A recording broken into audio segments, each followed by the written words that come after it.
Okay, everyone, welcome and thank you for spending some time to listen to our webinar tonight. The webinar, the title behind it is the final countdown to the 2021 MBNA Chester Marathon. So those of you who haven't watched one of our webinars before, what we're going to try and do is give you some hints and tips for this last week and hopefully help you have a successful race as well. So I'm Chris Hulse, one of the race organisers. With me is Dave Taylor. And also we have Karen Jones from our race charity, Northern Lights Children's Charity, who'll be joining us a little bit later on. And we've also got Mark Curtis from the Chester Physiotherapy Centre here as well, who'll be joining us a little bit later. So thanks, everybody. Just to start off, I think from us as the organising team, we just want to thank you all for choosing to enter the race and run with us. I think between us, we've all got many different reasons for running. We've also got widely different abilities, but the one thing that's common for everybody is every single one of you are welcome at our events. Well done for getting this far. We've only got 1 week to go. Our aim is to help this week go smoothly and for you to arrive at the race on Sunday in the best possible condition. So the time now is to start thinking positive and make those final preparations for the race. And if you think we're missing something out while we're chatting today, or if there's another question you'd like to ask, please feel free to fire the questions in on social media. And we've got a Q&A session at the end, and we'll cover as much as we can on that. Okay. Can I mention the training run, please, Chris? Go for it, Dave. Oh, it was fantastic this morning. I think I even got a bit of a suntan. We didn't have a huge number of people, but the people we did have were the top quality. A really nice bunch of people. And I'd like to thank all the people that came along to actually lead the groups. Some of them were pace runners from the marathon and half marathon. A really good time was had by all. We didn't lose anybody, Chris. No. Nobody ended up in the river or bitten by a dog or knocked over by a cycle. So I think we did pretty bloody well. Yeah, no, it was really great. It's great to be back with the training runs and say, although they weren't the formal ones that we've had in the past, our guide runners really helped us make sure we got nobody lost. Yeah. So. Yeah. Now, before we start with all these tips and the advice, I'm sure a lot of people will be wanting to know what arrangements have been made re the dreaded COVID. So can you clue us in, please? Yeah, Chris? I think although the rules have relaxed, COVID is still very much with us, and we've kept that in mind in terms of planning the race. So the things that you will notice, there's a lot more space in the pre-start areas. Things that you might not notice, but there's certainly additional precautions going on, is that we've got minimal indoor areas this year, and we've got additional hygiene procedures on the drinks and gel stations. We're also trying to minimize contact as much as we can. So at the end, your medal, instead of being presented with your medal, which we think is a lovely touch, the medal is going to be in your goodie bag this year. And the other thing we're asking everybody to do is to be considerate of your fellow runners and allow them space, especially when you're overtaking them. And I think that's something that I think people will really appreciate going round. Now there's a new finish in the start, Chris. Tell us all about that. Yeah, I think what's happening in Chester, those of us who live in Chester will find that there's a load of great big holes all around the city at the moment, and it's causing havoc with traffic. And one of the consequences of that is that we're unable to finish at our normal finish. However, we are finishing in Chester's city centre park, the Grosvenor Park, which is quite spectacular and gives us a great finish. And however, it is about a 5-10 minute walk, short walk from the finish to the start. And with that in mind, we're going to have 2 baggage drops this year. So there'll be one at the finish if you want some warm clothing there, but there'll also be the usual baggage drop at the start to wander back. And the added bonus for the finish baggage area is that I'm in charge of it. So it'll run absolutely smoothly, Chris. Yeah, so when you're there picking your bag up, you can tell Dave, oh, you listened to everything, you forgot nothing, and you had a fantastic race. Absolutely. Okay. Right, we've had our first question, and it's from one of our regular correspondents, Deirdre from Doncaster. She wants to know, it's about taper. People get awfully uptight about. What's a taper, Dave? Well, I was hoping you'd tell me, Chris. No, She wants to know, with a week to go, why don't I just stop running? Well, I've got two things to say about that: rigor mortis and muscle memory. Okay, so the reason why you're tapering is that you've done all this hard work over months and months, and then you come to the point where your body needs to recharge itself. So you stop running so intensely, and so the distance comes down, and you're like recharging the battery, and you should be in just the right point by the time you get to race day, that you'll be bouncing around like a budgerigar in its cage, and after a really good feed of trill. Do you remember? Do they still do trill? Sure. We never had pets, Dave. No. We're deprived as kids. Yeah. And the point is that the way I see it, if you stop running, to answer Deirdre, bless you, if you stop running for a week after your long run, like we did the long run today, you'd seize up what I call rigor mortis, and you'd be useless. Also, you need to actually remind your legs that they're there to run. So by doing a bit of running, also in a moderately structured way, which is what Chris is going to be talking about in a little while, you're actually saying to your legs, hey, okay, you're resting. Now it's time to sort of get ready to do the biz. Yeah.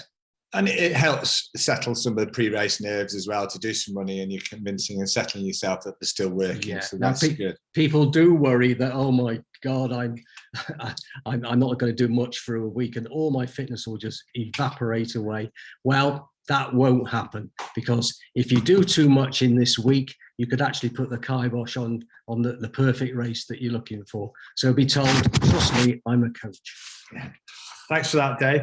I think one thing we always highlight is that you must be fit and well to run. And with that in mind, Dave's just going to very gracefully slide out for a few minutes. That wasn't graceful, Chris. And Mark Curtis is going to join us. So, hey, Chris, Mark. You all right? I know, good. Thanks. Good to see you, everybody. So yeah, what I wanted to go on from talking about was exactly that, the tapering side. So the whole idea of the tapering is, like Chris and Dave, it's getting the body prepared, ready for the race. But in that time, a lot of aches and pains can actually start to appear close to race day as you're doing the tapering. And this is quite common for a lot of runners, especially the novice runners who haven't done this before. And there's a physio guru that I think has a lot of good information, and he calls it taper tantrum instead of temper tantrum. And what it is really is that you've done so many weeks of training, and it's been a gradual progressive loading onto the body, doing repetitive load. So you ran, increasing the distance, sometimes increasing speed and doing hills, and you've put the body through a lot. And especially if you're a novice runner, it's something that your body hasn't been through before. And then you take your foot off the gas for the taper, and you start to get these aches and pains. And a lot of it is muscle soreness and tightening up of the muscles. Okay, so what can you do? The first thing really is just stay calm. I know it's only a week to the race now, but there are still things you can do. And believe me, if you're only just into the tapering now and you're starting to get sore, it will get better. Usually it does settle. The whole point of this planned tapering is to get your body in the optimal window for the race. So it is expected sometimes. So do stay calm. A lot of it is actually psychological as well. Apprehension, stress, the big day is coming and the body just gets tense. So the first thing really is just make a plan. There are things you can do.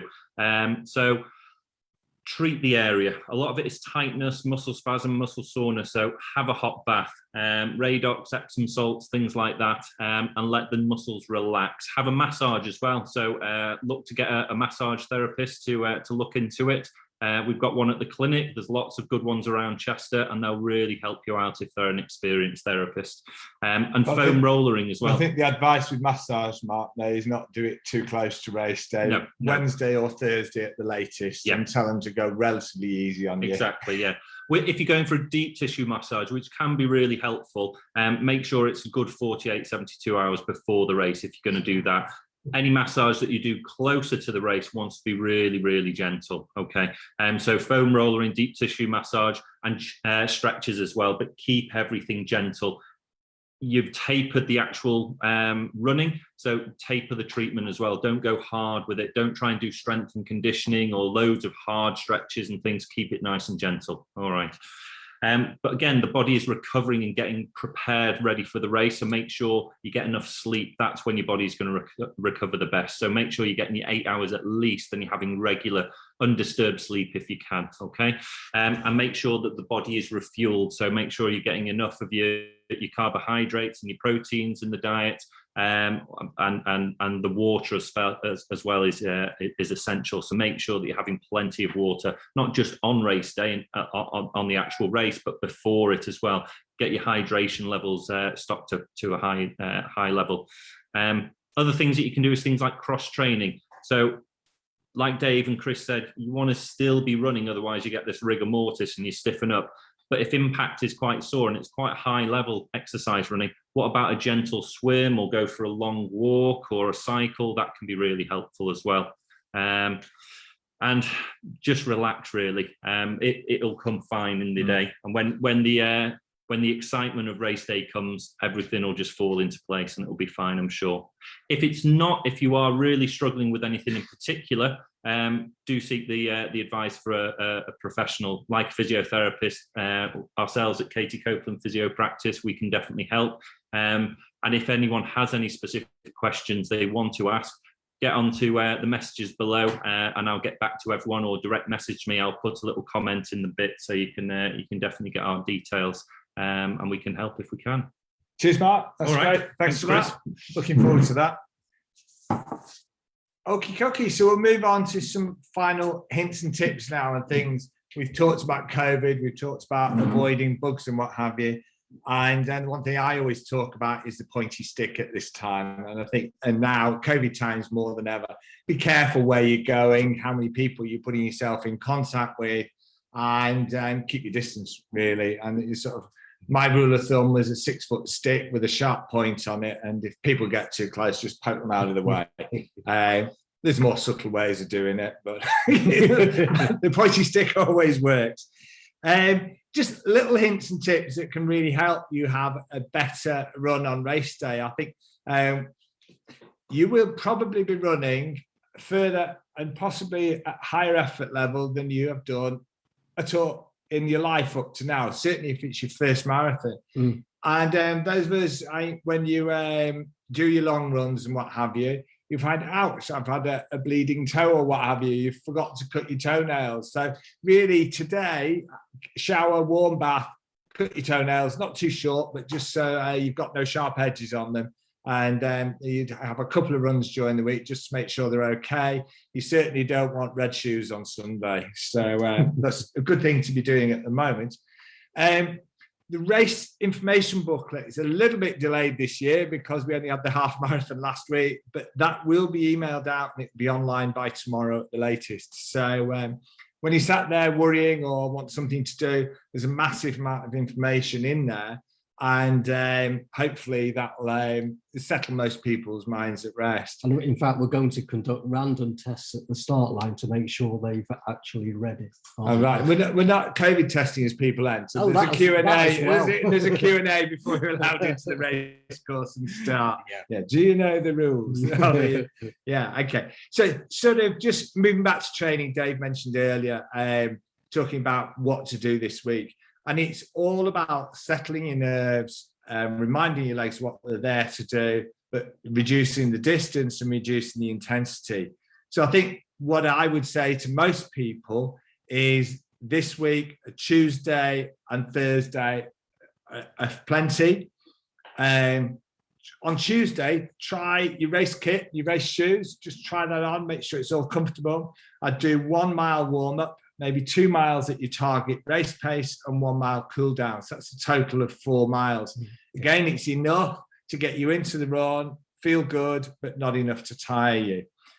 And then Wednesday, recovery day, a rest day. And Thursday, just 3 miles, 2 or 3 miles, very easy. A nice gentle pace, no worries about race pace or anything like that.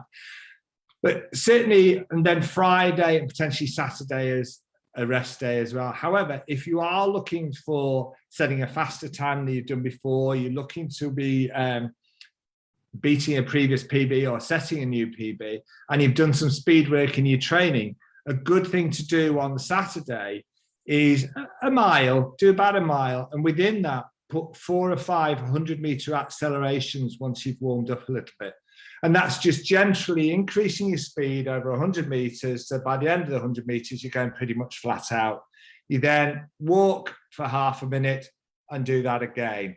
And it's a real confidence boost. It proves to yourself that you can run fast, and it'll settle you down ready for Sunday. Once you've done that, if you are running on Saturday, it's time to rest up.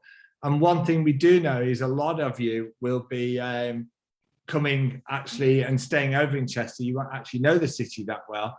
Don't be tempted to spend all day Saturday sightseeing, what have you. You can do a bit of that afterwards. Do a little bit, a short walk, but wandering around for a couple of hours can certainly add the miles, and it's not the ideal thing to be doing the day before. Keep well hydrated. Mark talked about that before. I think the rule of thumb for your average person is two litres of water a day.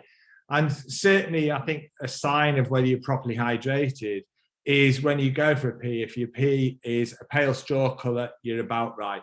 First one in the morning might not be that, but as you get into the day, you should be about right. Again, for those of us who like a drink, I think this is the week to reduce or even eliminate alcohol. And no, save it all for Sunday, Dave. Okay. Save it Sunday evening, that is, okay. Afternoon after you've finished. But also, I think getting your electrolyte levels are important as well. And I think making sure your salt levels, it's not just about water, it's making sure your electrolytes are right as well. Again, a lot of questions that we normally get about pre-race carb loading and hydration. Do I stuff as much food as I can into myself for the last 2 days? And the days of that sort of advice are actually quite long gone now, because what you're able to do in the majority of races is actually take on carbohydrate as you go round. And we actually have, for the marathon, we have got, I think it's 6 gel stations, and for the metric, it's actually 4 or 5. So the idea there is, again, all the information is in the race information booklet, but it's actually take the gel with some water before you need the energy, and you're actually topping up your energy supplies as you need them going round. So talking about the last meal before the race on the Saturday evening, I try, if possible, to have it by about 5 p.m. Maybe make it carbohydrate rich, pasta, etc., rice. Certainly not a huge steak and chips. I think it's not going to do any good that the night before. And what you want is something that's carbohydrate rich. Your body's going to be able to digest quite easily, so that everything's right for the morning. Sounds good to me, Chris. We've had a question about the golden rules about kit.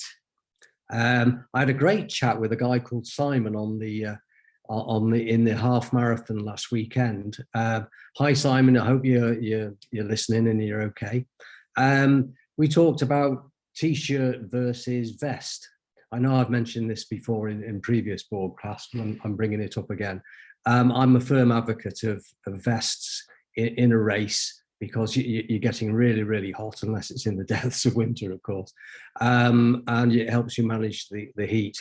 I find t-shirts just too hot to wear, but it is a personal choice, and I would say don't take my advice right away and change the habit of a lifetime just for the race, because you might be cursing me at the end of it. But it's something to think about, because a vest, whether you're a club runner or anybody else, it's like a uniform. It's saying, I'm here to do the biz.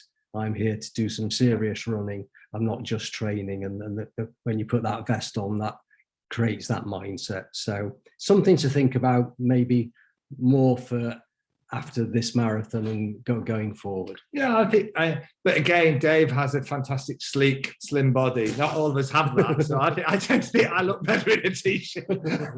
But everyone's in the round, and certainly what we were saying before, nothing new or untried. Yeah. But I think moving on to weather forecast for race day, the weather forecast moves a little bit. It's at the moment, and depending on which weather forecast you look at, and I always look at I always go by the one that gives us the best forecast for race day. And at the moment, we're looking at sun with some light rain showers, a light breeze, and circa 11 to 13 degrees. So for running, it can actually be pretty much spot on that. But I think if we do get some rain, it's really important not to overdress. And certainly for those of us, you're going to be running a long way. And it's put Vaseline in areas where you're likely to get rashes. And certainly for me, Vaseline or certainly waterproof plasters on your nipples. Do you know, Chris, I didn't do that today. Did you not? And I'm hurting. You're hurting. I'm hurting. I don't need to know, Dave. Okay. Thanks for that. But certainly waterproof plasters on your nipples. Those of you not done that and suffered the consequences will certainly know the wiseness of that advice. So, so I think, again, I'm thinking about pre-race nerves. By the time you get to Saturday, you're probably going to be quite nervous. So I think Saturday afternoon, Saturday evening, when you're resting, that's time to get everything ready for you. And lay your kit out on the sofa, spare bed or whatever, dining table, and make sure it's all okay. Pin your race number on properly. And the other thing is make sure your socks are there, make sure everything's there, your shoes. And the other thing is to think, if you get up on Sunday morning, you think, ouch, it's a bit cold, I might change my top and what have you. Think again. I think look at the weather forecast an hour, 2 hours in. I think if you start a little light on the clothing, you might be a little bit chilly for the first mile, but you will very, very soon warm up and get into it. And certainly if we do get rain, you don't want too many layers, because that, again, you'll be carrying extra weight and potentially it increases the chance of chafing. Absolutely. So it's something worth thinking about. One thing we ask, I know a lot of runners run with the music pounding away, giving them their motivation at the moment. And by all means, if that's what you need to do, go ahead with it. But what we do ask is that you keep the volume turned low. And if possible, you just have one ear in so you can hear what's going on around it. And certainly share a few stories and chat along with your fellow runners if you're close enough to chat with anybody. It's really important, but also from a safety point of view, if there's anybody coming behind, if we've got any emergency vehicles coming behind, you need to be able to hear those to be able to move out of the way. So thanks for that. Certainly Saturday evening, it's time to have at least 2 alarm clocks set for your target get-up time. And certainly the other chance is it's your last chance to charge up your sports watch, your GPS, Garmin, whatever that is, make sure that's not going to run out on the start line for you. So I think, and those are the sort of things. And I think, again, that Saturday night, you're probably going to be very nervous. Don't worry if you don't sleep a lot. The important thing is rest. Feet up and rest. And just plan things in your head, read through the booklet again if you can't sleep. Just try and relax and rest is the main thing. Okay, back to you now, Dave. Yeah, Mike from Manchester was asking about race day breakfast and the timing of those. I mean, I've been agonising that for the 4 decades I've been racing, and I don't always get it right even now. Classically, you would eat 3 hours before the race. And nothing fancy that you wouldn't eat before a training run. Certainly not full English breakfast. That is certainly not recommended. So 3 hours, and that gives your body plenty of time to digest the food, because the body itself uses a fair amount of energy to actually absorb the food. So that's energy that you haven't got for running. So you need to bear that in mind. So eat early. Okay. Thanks for that, Dave. Thanks for that, Dave. And it's certainly reinforcing that point. I think Dave talks about the body using quite a lot of energy. When the food is passing through your stomach, there's a lot of blood supply diverted to your stomach. So the 3 hours is to allow the food to pass through your stomach into your intestines. That way, you're going to have everything focused on your muscles and your legs. So, yeah. Okay, so you've had your breakfast and it's nearly time to leave home, leave your digs or wherever you're staying the night before. The important thing is it's probably going to be quite early when you set off. If you're in the main marathon, it starts at 9 o'clock.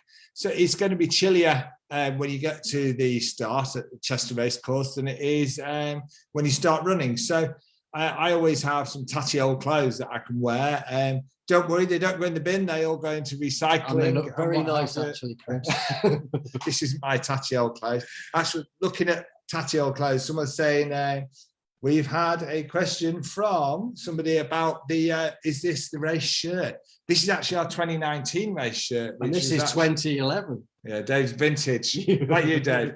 But our race shirt, top quality shirt, quarter zip, thumb holes, zip pocket in the back. We've got a really top quality shirt again, similar to 2019, slightly different color scheme. So hopefully you'll be enjoying those at the finish.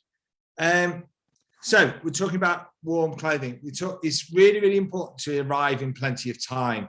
And I think certainly if you're parking at Chester Racecourse, the racecourse parking opens at 6:30, but it closes at 7:30. And the reason it closes at 7:30 is some of the road closures immediately adjacent to the racecourse come in then. So if you want to park at the racecourse, it's probably the cheapest parking you'll get for the day. It's £4, but we ask you to bring cash with you because our volunteers on the gates don't actually have card machines. So if you bring £4, the correct money with you, that would be great.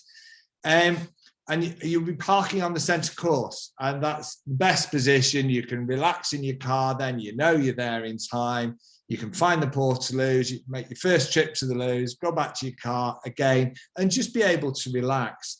The one thing we're trying to do is keep as much as possible outside. However, the start area within the paddock at Chester Racecourse has got lots of gazebo stripe umbrella, huge umbrella type covered areas. So although there's plenty of air around them, there's plenty of shelter from the rain as well. So do that. One thing, the best advice anybody ever gave me was with the Portaloos is you get to the start, you queue for the loos, you come out of the loo, you go back to the end of the queue and you go again. Race nerves do amazing things for you. So, and it'll really make you feel more confident and feel more settled in advance. In terms of anything you're looking to eat or drink from about 7:30 onwards, what works for me is gently sipping a drink and maybe having a banana or a gel up to about an hour before the start of the race. Can I jump in there, Chris? Okay, Dave. We've had a question about gels. If you haven't used gels in training or at the half, should I? No. Don't try anything you haven't tried before. Speaking as somebody who has unfortunate physical reactions to gels of any type, don't do it next Sunday. Yeah. Okay. Yeah. That's Dave. Over to you, Chris. Okay. However, if you have tried the gels, and they're the ones we've got out on course are the High Five Gel Aqua, and they are good gels, and the idea is they're not the gloopy, very sticky ones. They're actually quite fluid, and certainly if you do have it with a good slug of water afterwards, that will help your body absorb them quite quickly. Once you're within that final hour window before the start, half an hour to go, start thinking about dropping your bags off. Certainly talking about baggage storage as well, I think something to keep in mind. Because of the roadworks, we've actually got a different finish in the Grosvenor Park this year. Now, you do have the option to drop 2 bags off on race day. You can drop one off at the finish and one at the start. However, if you don't manage to get to the finish, it's actually a relatively short walk, and there will be foils available to do the 10-minute hobble back to the race course to pick your bags up. So you will be able to keep warm in a foil and potentially wear your finisher's shirt as well. So it shouldn't be a particular problem. But those of you who want to drop a bag off at the finish, you're certainly able to. And the baggage storage at both the start and the finish is open from 7:30 on race day. Okay, so you've dropped your bags off. You go and have a look. You look at the pre-start area and you will see there will be signs for the marathon with estimated finish times. And suss out where you're going to go. And the idea behind that is that you're going to be running roughly with people going at the same pace. Now, if you're very disciplined and they're not, you might find that they start going off faster than their pace because they're feeling super rested and what have you. However, they will pay for it later on. Pay. It is really important that you stick to your plan. And the first part of the race should feel easy. And I'll talk a little bit more about that later.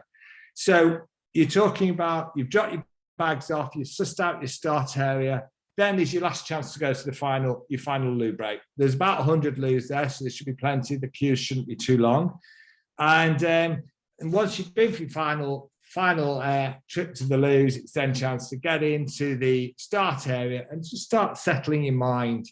And once you're in that start area, a couple of tips from Dave that he's learned from experience. So come on, Dave, Yeah. back over to you. Right, Garmin's or GPS device. Other such devices are available, Chris. Yeah. Garmin's can defeat you at the worst possible moment. And a case in point was last weekend. I switched my Garmin on probably 2 hours before the race, and it was 100% charged, and it was absolutely fabulous. And I checked it 5 minutes before the race. And then as we were swarming towards the start, where Chris spotted me and said, "Go on, Dave, good luck." And I looked up at him, looked at my Garmin, and it didn't show what I expected it to show. So I was going, "Oh, Chris." So beware, keep a good eye on your Garmin. And once or twice in the past, what I've done, I've started it off just for a second and then stopped it. So then you're on resume. Yeah. So that might work for you. So so take my advice, keep your Garmin under control. Okay, Chris. All right, so you've got to that start line, you've checked your Garmin a couple of minutes beforehand, you've actually crossed the start line, you've started your sports watch, what have you, everything's working right. And it's really, really important to have your race strategy in your forefront now. You're going to feel fresh, you're going to feel relaxed. But it's really, really important that you keep your plan in mind. And I think as a rule of thumb, and something that certainly worked for me, your first 10K should feel pretty easy and should help you settle in. And the only reason it shouldn't feel easy is just because you're waiting for your legs to settle in at the beginning of the run. Watch your pace, think of your plan. And if you think you're going fast or you're getting dragged along by the people around you, within the first K is your last chance to slow down so it doesn't all go horribly wrong later.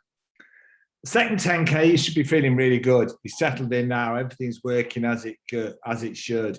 You're then getting to halfway. Your third 10K, there's a little bit of fatigue starting coming in, but you're feeling good, feeling confident, and it should feel slightly less easy. The last 10K, however, for most people will be a battle with yourself. And Peter has asked, any advice for those last 6 miles, Chris? Well, I think it's halfway, Chris, isn't it? A lot of marathon runs, you talk to, if you're at 20 miles and in terms of effort and mental challenge, you're halfway at 20 miles. It's not quite right. There's ways of breaking that down. And the one thing that has always worked for me is once it starts getting hard, you break it down into small chunks. You aim for a target you can see in front of you. So, right, I'm going to hold my pace until that third lamppost or that third tree, or I'm going to hold it just for the next mile. You find you get to that target, I've done okay, I can do it. It's still hard, it's still an effort, but I can carry on.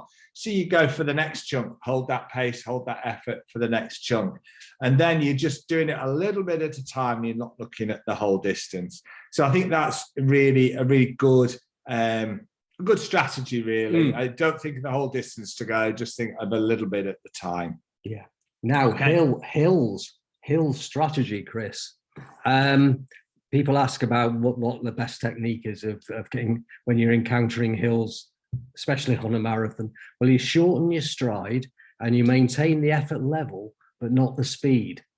If that makes any kind of sense, Chris. It didn't to me initially, and then I tried it. And actually what you're doing, if you're shortening your stride, you're actually climbing less altitude with its pace. You're scuttling. So you're scuttling. Shuffling, something like that. Yeah. But it actually takes some of the killer effort out of the hills, and it certainly works for me.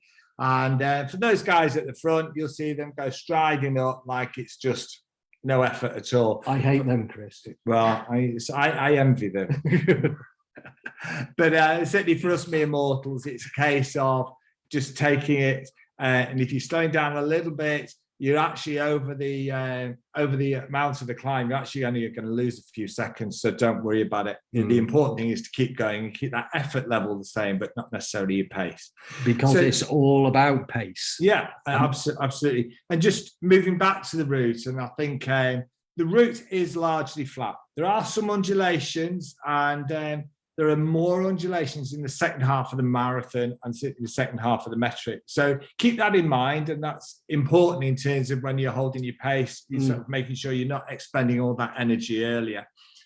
The Sandy Lane Hill that everybody talks about at the end is about 300-400 meters. When you look at it, it looks like a mountain, but if you adopt the hill strategy, you'll be up it faster than whatever, and it's no effort. And the other thing is, if you're actually struggling and you need to walk for a little while, there's actually, Dave's looking at that, he's a hardcore racer. I think, oh, the shame of walking. No, I was just trying to interrupt you. Take it from me, there's no shame in walking, just have a little rest and then get running again if you're really tired. Do we have race angels this year? We don't, I'm afraid. The race angels are fluttered off into their heavenly abodes. Because you could have asked for somebody to carry you up the road. That's it, yeah. Okay, I'm back to you. Yeah.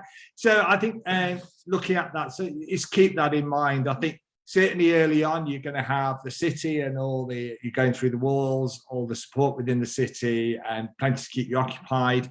There's time when you're out in the countryside to actually focus on your race and really settle down. And there's certainly some really good support points in the villages and the drink stations. For those of you who know any Welsh, we do 7 miles of the main marathon within Wales. And one thing that we haven't talked about for a little while is we are the UK's only international marathon, covering 2 countries within one race. So, and again, we talked about fueling and hydration around the course.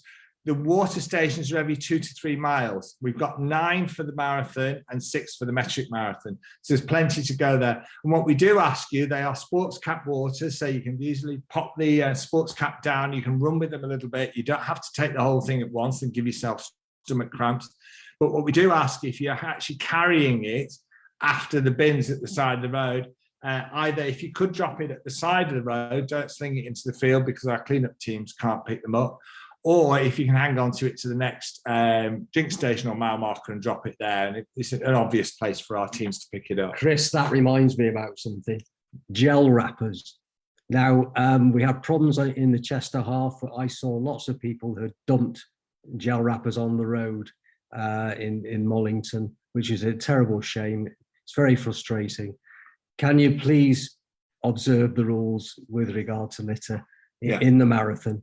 It does make a difference. The people in those areas, they put up with us running through the place. They're not going to be very happy if it's littered all over the place. And I think, again, it's fine if you miss the bins, you don't get the bins, just drop them by the side of the road. Other people won't slide onto them.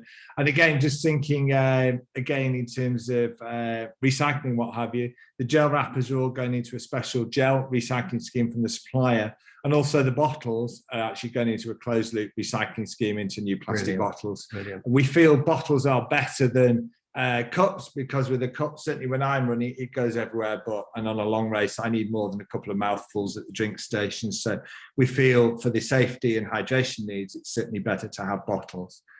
The High Five Energy Gel Aqua will be on there. I think when you get the information booklet, when that comes online, you'll have all the information as to where they are. There are plenty of them, but as Dave said, hopefully you've used them in the training and they work for you.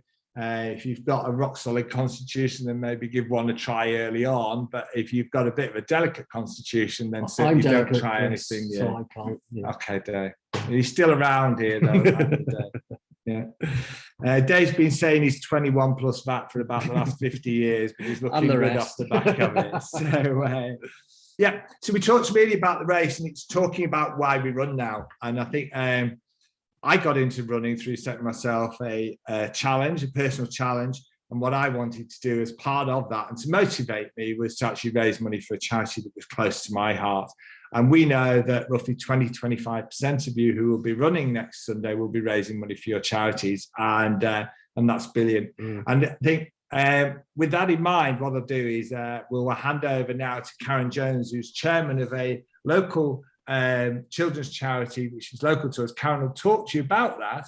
And if you've got any last minute thoughts, oh, maybe I could do this, raise for charity, then listen to Karen now. So over to you, Karen.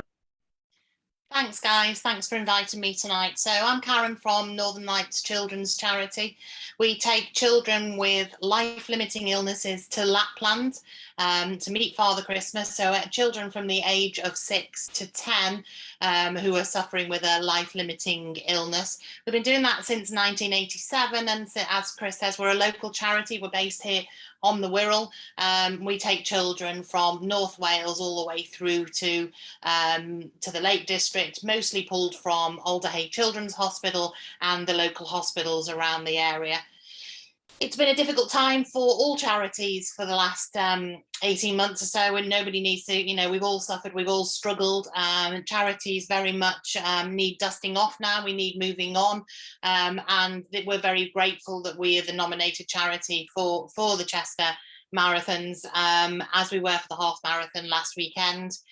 We'll be there on the day. We'll be manning the mini marathon and the fun run for the children, and we'll be there as support people at the start as well. So you'll see lots of people with Northern Lights purple, Northern Lights t-shirts on, and anybody that's running for the charity, please come and make yourself known to us. As Chris just said, if anybody still wants to run, we can still take additional runners for the team on the day. Just pop in and change your entry, and you can click that you want to run for Northern Lights. We appreciate everybody's support. We know how hard it is to raise money, but we appreciate everybody's support, and really just want to say good luck to everybody who are running for Northern Lights, but who are running for any other charity, and who are running anyway, because I think you're very brave people. Thanks, Karen. That's brilliant. And thank you for joining us tonight. No. I think just reiterating the work that Northern Lights do, it's amazing. They're very special children who certainly deserve all the help we can give them. So good luck to all of you, and anybody who's thinking about it. Certainly there's links and what have you as to how you could run for Northern Lights on the charity page of our website. So thanks for that. Thanks, Chris. Okay, right. I think it's really, we've talked about the tough times on the race and how you're going to get through those. It's still not going to be the easiest thing you've done in the life. Even if you do break it down, you're going to have it. But I think certainly what you will find is that feeling of achievement at the end will be absolutely incredible. And we will be looking forward to congratulating you on the finish line. It's the biggest honour I have on race day, and seeing so many people achieving something they really didn't think they could do, or beating their PBs, or certainly this year after the best part of 2 years with not a lot of racing. So we say, oh, thank God I'm back to racing again, back to events again. I've not done a PB, but I've really enjoyed it, and I'm glad to be back in the swing of it. And that's really what we're hoping a lot of people will do today. This year, it's maybe not the year for everybody to hit PBs. It's just really to get back and take part in events again. I think after the finish, you will be given some water straight away. You'll be given your shirt and a goodie bag. And your medal this year will be within the goodie bag. We're trying to limit contact points for that one. And so don't forget to take your medal out of your goodie bag and wear it with pride. And certainly put your shirt on as well. Keep you warm as you wander back to your car. Or wander into the city to celebrate. Don't forget to collect your finish bags. If you've dropped your bag off at the finish, it'll be just outside the runners area on the grass at the Grosvenor Park. And certainly, if you've left a bag at the start, don't forget to go back to the race course to get that. And we will have foils for you to actually put on after you come out of the finish area. So if you just want to keep that a little bit warmer or drier walking back to the race course, you'll be able to pick one up. There's been a lot of excitement over the triple medal this year, and for those of you who've done the Aldi Chester 10K, the SR Chester Half Marathon, and will have just completed the MBNA Chester Marathon or Metric Marathon, you'll be there and able to pick up your triple medal on the day, and that will be next to help desk. So, so what we'll do is, so it's there, and it's time to actually maybe if you hang around a little bit, cheer some other runners in. They're always really grateful for the support. But it's to celebrate and enjoy the atmosphere of the city. And an important thing is you might feel absolutely shot and you're hobbling around, but the best thing for recovery is to keep walking for an hour or so after the race. That sounds really cruel, but it will certainly reduce stiffness the next day. So that gentle walk back to the car, if you parked at the race course to pick your bag up, will certainly do you good. You might be cursing us for having to do it, but I promise you, it's all for your own good. Absolutely. So, okay, so we'll look at some questions now. Peter's asking, will there be any massage at the finish? And again, unfortunately, this is a bit of a casualty of the times this year. Mark's just sat opposite me now, just sulking a bit. I think we can't do it this year. So I think it's due to COVID. We're trying to be responsible. There's a lot of cases around, so we're trying to minimise close contact. Hopefully, we'll be back with a vengeance next year. I'm really looking forward to that. So, Peter, I'm sorry we can't do that, but next year we should. We've got we just hit some of the questions that have come in now. Wendy's saying, this is my daughter's first marathon. She's 18 and Wendy's 47. You certainly don't look it, Wendy. Well done. Are there any young people or other people just old enough for running marathons? Well, certainly we have a cross section of all ages, all abilities with us. And I used to really enjoy it. I think sort of all ages are represented. And she certainly won't be on her own at 18. She'll certainly be amongst the youngest, but celebrate that. Enjoy it. Yeah. Be part of it. Peter's asking best food suggestions for post-race. Any stalls around the finish? There's a cafe within the Grosvenor Park, which is really good. It's just near the run-in for the finish. But also, finishing in the Grosvenor Park, you are literally 2 minutes from the city centre and all the bars, clubs and what have you. So, and if you just want to sit on the grass, you get your food delivery app and just tell them you're in the Grosvenor Park and with your what 3 words app or what have you, and you can get it delivered to you sat on the grass. There's no need to go very far. Peter is sort of very looking at the bilingual side of us. He's asking if the mile markers that are in Wales, are they in Welsh? And I think they certainly are. I think because that's assuming they're not stolen by the Welsh. No, no. You can tell Dave's a Cestrian, can't you? But I live in Wales, so very well. So you've got to be good, absolutely. And one thing I find Welsh quite difficult. It's a challenge. I try hard, but the really good thing is that numbers are actually the same in English and Welsh. So I can assure you, Peter, that the mile markers are in Welsh and English. It's that universal. As long as you're not Chinese or Russian, I think that's next year. You're sorted. Yeah. Carl's asking about aqua gels at the drink station. I think we've covered that one. They are the High Five Gel Aqua. Now we had a bit of a slip up at the half. Some of the gels weren't what we were told we were getting. So what we're going to be doing is they're due to be delivered on Tuesday. So look out for social media on Tuesday evening and Wednesday, and we'll absolutely confirm what we've got. The plan is for them to the berry flavour High Five Gel Aqua. So hopefully that's what we'll get, but we'll confirm that on social media on Wednesday. Right, really good question here. If we qualify the triple, will it be in the bag or do we have to pick it up? Well, not everyone's qualifying for the triple, so it won't be in the goodie bag. But I think I mentioned a little bit earlier, if you come out of the finish area and you go to the baggage marquee in the Grosvenor Park at the finish, the triple medals are there for you to collect. And they will know who's done the 10K, who's done the half marathon as well. And you just need to show your number. They'll double check that you're eligible and you'll be able to pick up your Super Bling 2021 Chester triple medal from there. Do I get one for being in charge of the baggage then, Chris? I'll tell you how you can get it, Dave. If you went to run your way and run it afterwards, you can get your Chester triple medal. So there you go. And we know there's plenty of people who've done run your way to get the triple medal this year. So, okay, and then we've got my namesake, Chris, asked if we can give us a brief summary of the route changes for this year. I think it's 95% the same. As you go down the Wrexham Road, instead of having the dead turn in the little villages and the little narrow lanes are on the main Wrexham Road this year, that enables an easier dead turn, a wider sweep. And the reason we've done that is that we've got to make the out back a little bit longer to allow us finishing in Grosvenor Park, which is about half a mile shy of the race course. So that just allows us to make that time up. But that's pretty much the main thing that you'll notice from previous. So if you've got any more questions, we're just about finished for tonight, then certainly pop them on. Amanda will answer any other questions, social media as best she can. Mark said he'll look at your physio questions.